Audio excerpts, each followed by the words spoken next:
Please sit. You are from Virgambakam. Yes, sir. Virgambakam, Chennai. Okay.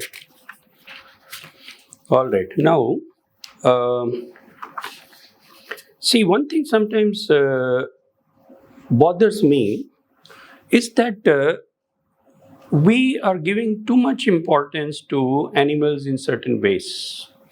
Especially, now you would have noticed lots of cases where stray dogs have even killed human beings. But there are laws according to which you cannot do anything to a stray dog. Are you aware of that law? Yes, sir. Which one is that? Sir, I'm not able to recollect the expansion, but it is ABC rules, sir. Okay. What does that say? Sir, it is with respect to the extreme conditions where the stray dogs have considered to be the threat for human life as well as the society. So it can be taken by the local bodies for emasculation and sterilization of that particular stray dog, sir, and also the required treatment with respect to protection, as well as no longer it remains, ensuring that it no longer remains and harmful to the society as well as human beings, sir. Can it be killed? Can you kill a stray dog? Sir, I'm not No, exactly you can't. aware about it, but No, you can't. yes, thank you. It's very clear. Yes. It's a law of, I think, 2002 or something like that, which says that you cannot kill a stray dog.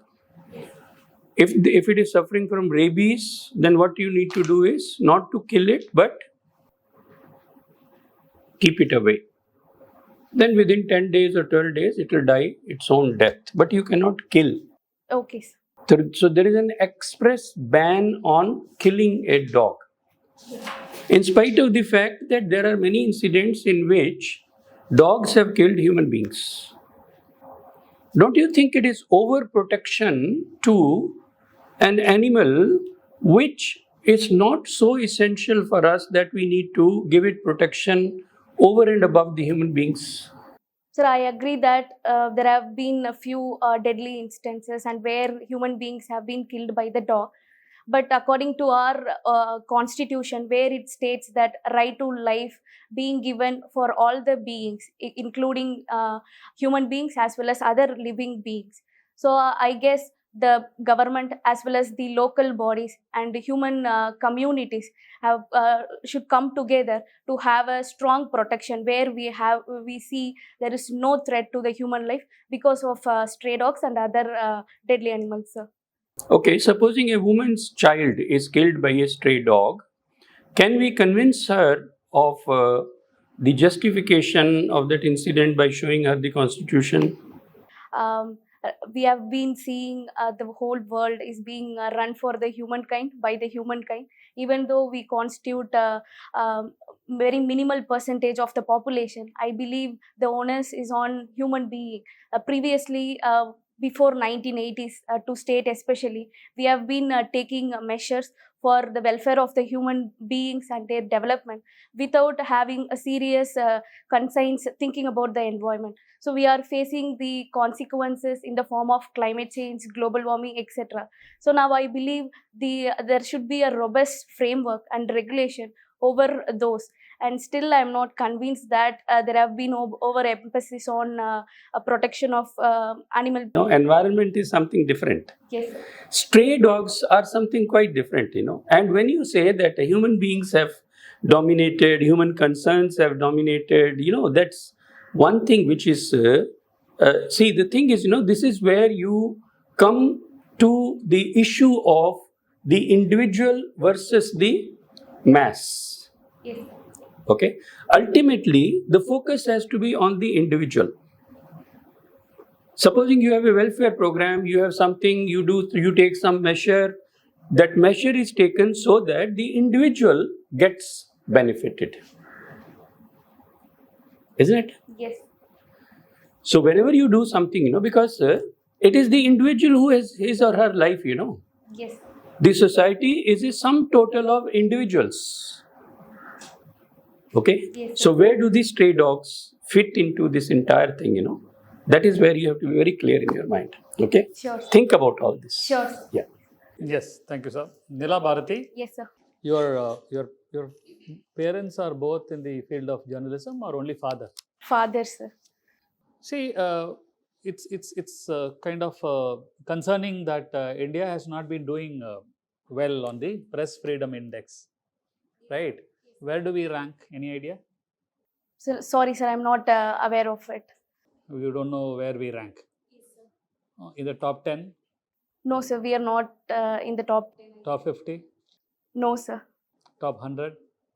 I believe somewhere around 100, beyond 100, sir. Why do you think so?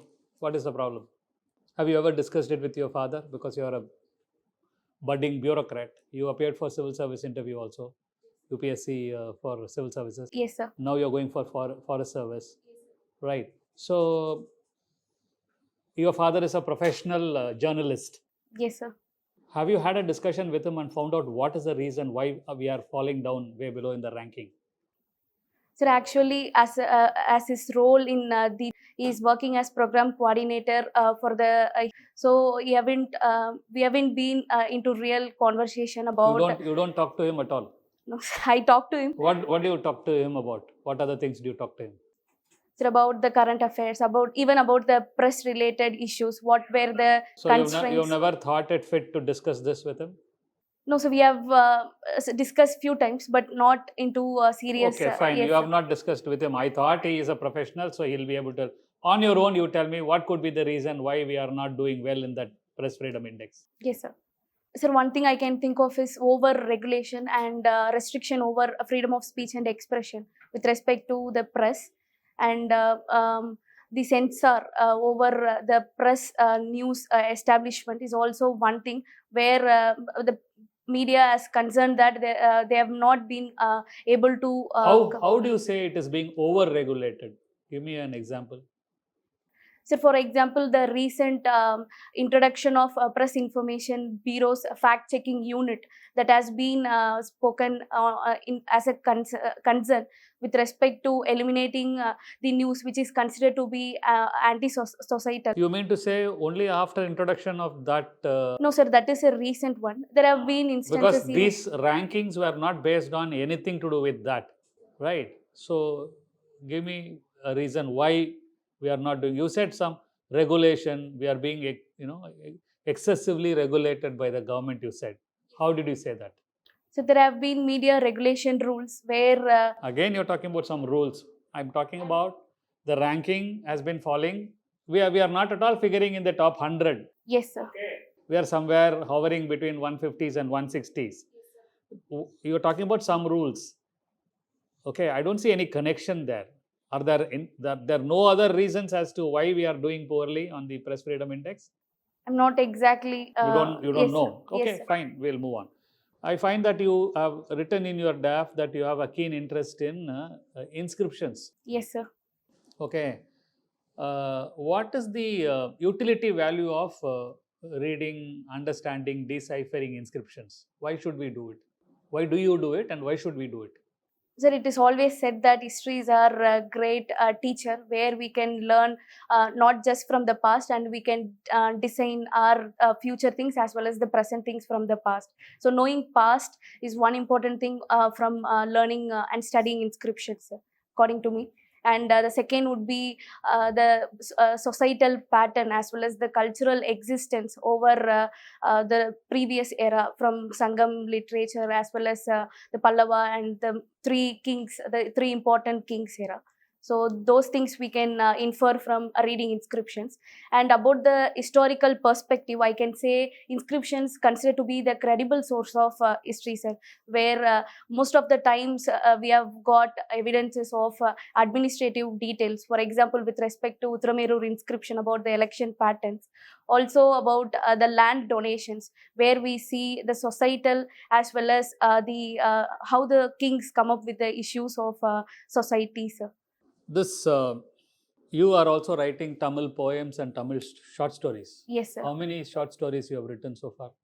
So I have written 5 short stories till now. How many poems? Poems probably around 15 to 20, sir. Okay, out of the 5 short stories that you've written, can you in a brief nutshell, tell me a plot of one short story quickly? Yes, sir. So can I take a moment, sir? Sir, I would like to explain about my second story, which is titled as... Very short story. You must tell in the shortest possible way. Sure, sir. I'll try, sir. So my second story titled as Eye of the Crime, and it is about the Visakhapatnam fire incident because of the factory failure, which happened during May 2022. And the plot revolves around the blame and the concern over the factory failure, but not the people around those factories who were not aware of the failures as well as the negative things. No, this is the background. What is the structure of a short story, and how you were able to, retain the interest of a reader in that short story? Because short story cannot be written like an essay. Yes, sir. Whatever you have told me is an essay material. How did you structure it within the short story format? Give me the technique you adopted. Sir, it was kind of a dynamic pattern I chose to write that story. In the initial, I started figuring a person who is being convicted by the people as well as the government as the main failure, and that person is actually personified one. And later, I revealed that that person is a gas, which is responsible for the failure. But later, in the end, I mentioned that it is not that convicted one, which is personified, and it is all about the government, the regulation, and the company as well as the people, sir. Okay. Thank you, sir. Okay, Nilabharathi, so you are a person who is interested in nature walking and bird watching. Yes, ma'am. Have you walked through the beaches? Yes, ma'am. Quite a few times. Yes, ma'am. Can you tell me some birds that are seen in the coastal areas? I haven't seen a bird when I have been to a beach, ma'am. So, but in general, I'm not able to remember any particular name. Okay, can you tell me some recently seen birds that you are found to be very peculiar? It is Jordan corsair, ma'am, which is considered to be the endemic in Andhra Pradesh, ma'am. I'm fond of, even though I haven't seen it in person, I'm fond of knowing about the bird and to visit its locality also, ma'am. Okay. Have you seen vultures and other scavengers? No, ma'am. Okay. So, do you know have you seen this turtle walking? They do turtle walking in the beaches, right? Yes, ma'am. I heard about it, but I haven't done it once, ma'am. Okay. What kind of nature walk then? Ma'am, it is about the trekking taking place in near the forest area as well as natural vegetation. Yes, ma'am. Okay. Can you tell me what are the safety features that you do while you go for a trek? Ma'am, it depends upon the season where in which we are planning for the trek. For example, first aid kit. It includes first aid kit basically, and other things such as a repellent, mosquito repellent, and any insect bite ointment, anti-insect bite ointment also. What do you do for the leeches? Before we used to wear tight shoes, and inside that we wear that repellent, leech repellent material. So we haven't faced any leech thing even today. Okay. My observation in an urban area is there are two kinds of birds. One is becoming endangered and extinct, and others are increasing their population. And even you can see there are birds under the flyovers and all. Yes. Can you tell me what kind of biodiversity is able to adapt to the urban areas, and what diversity is perishing because of the urbanization, and what we have to do for both in order to restrict their population and in order to develop this population? For example, as you mentioned, in cities we see the endangered and extinction threats to birds like pigeons and sparrows, which are being affected by the trans-communication towers. And for that, we could go for a minimal protection, kind of keeping water in our habitats to keep them safe and secure, especially during the dry season. And and also one biodiversity thing explains about the birds in cities is the evolution of pigeons, which have dark feathers, and that is helping them from pollution by detoxifying the pollution. We can do those kind of things also by research and development. And second thing, to restrict the population, I can see ways like controlling the very trapping of the birds, for example. I can remember of that. Okay. So you are a person who watches a nature-based documentary.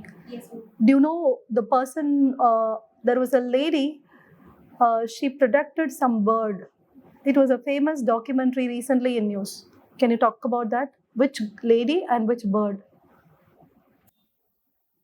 Ma'am, I remember it is Mrs. Purnima Devi Burman, and she has one famous group of women called Hargila Army, and it is about the conservation of great adjutant stork, ma'am.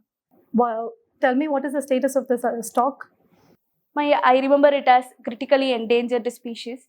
Okay. What is its habitat? Ma'am, it is usually seen over northeast Himalayan areas, as well as the tropical evergreen forest of Assam and nearby states, ma'am. Okay. And have you watched the nature-based documentaries in Netflix? Yes, ma'am. I've seen quite a few on Have you Netflix. watched this dolphin reef?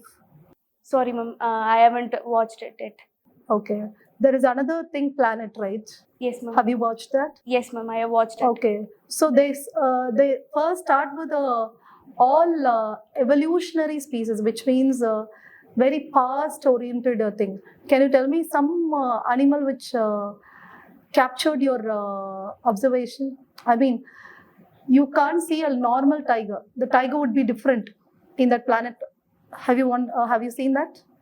Ma'am, I guess I watched The Planet by David Attenborough, ma'am. I haven't seen any evolution-based The Planet thing.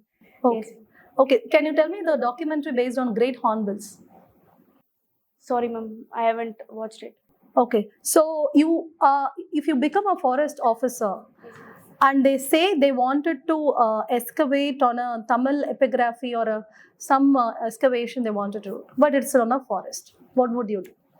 Basically, with respect to inscription, it is available above the surface itself. It is unlike some settlements which is considered to be buried under the place.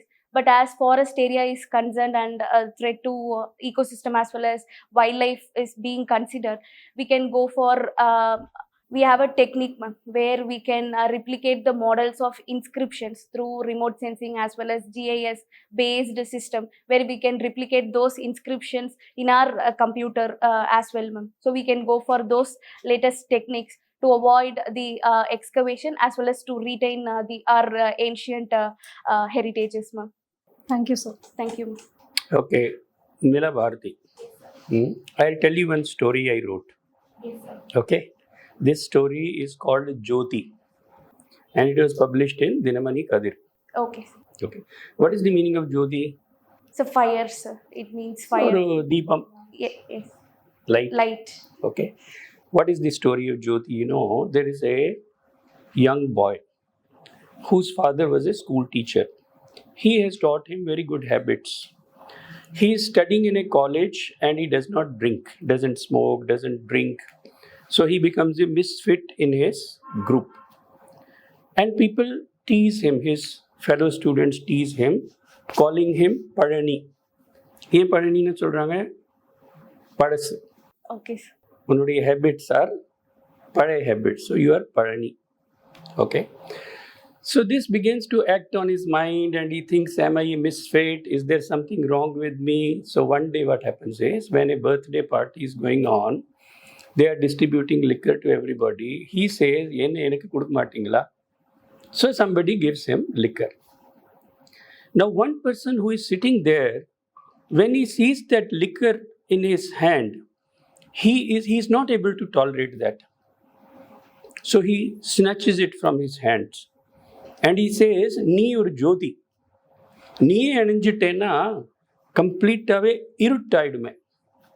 He takes him by his hand, goes to a nearby temple in that campus of the college, and he promises that he will also stop taking liquor.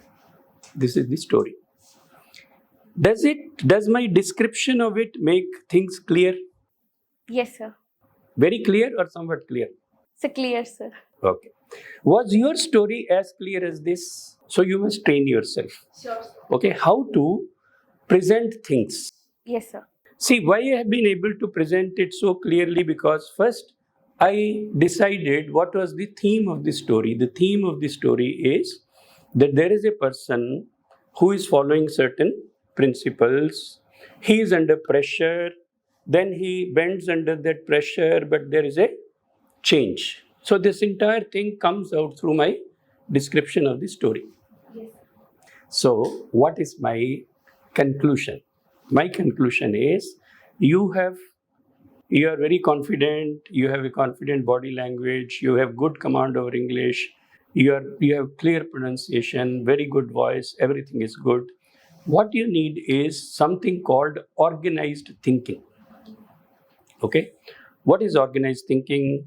In organized thinking, what you do is you practice to present your ideas in a sequential manner. So do that. So maybe a little bit of training in organized thinking might completely change your style of answering questions, appearing for interviews, and generally in your life also. Sure. Okay? Organized thinking is something which we are not taught in our country. So this is something very, very important. So I will teach you how to organize your thoughts. Yes. So once you do that, you see, for example, about this question of stray dogs, what you could say is, you can say that in our culture, life is valued. Life is a value. Killing is therefore a sin. Okay? Therefore, we would prefer not to kill a dog, but there are alternate ways. What are the alternate ways? You need not let the stray dogs roam around in the streets. You can create dog houses, keep those dogs there, and then emasculate them so that they don't produce more dogs. Okay? So you could come up with something like this. So I'll include you in my group. You can be in touch with me. And not only for this interview, subsequently also, it will bring about changes in your style. Okay? Otherwise, you are doing very well. Yes, sir. Yes, sir. Thank you, sir. Nilabharathi, whatever sir has said, I'll just add to it. You are a very impressive looking individual. When you walk in, people expect a lot out of you. You look very scholarly, you look very settled, all that is good. One tip I'll give you. Okay, all the best. Thank you, sir. Okay.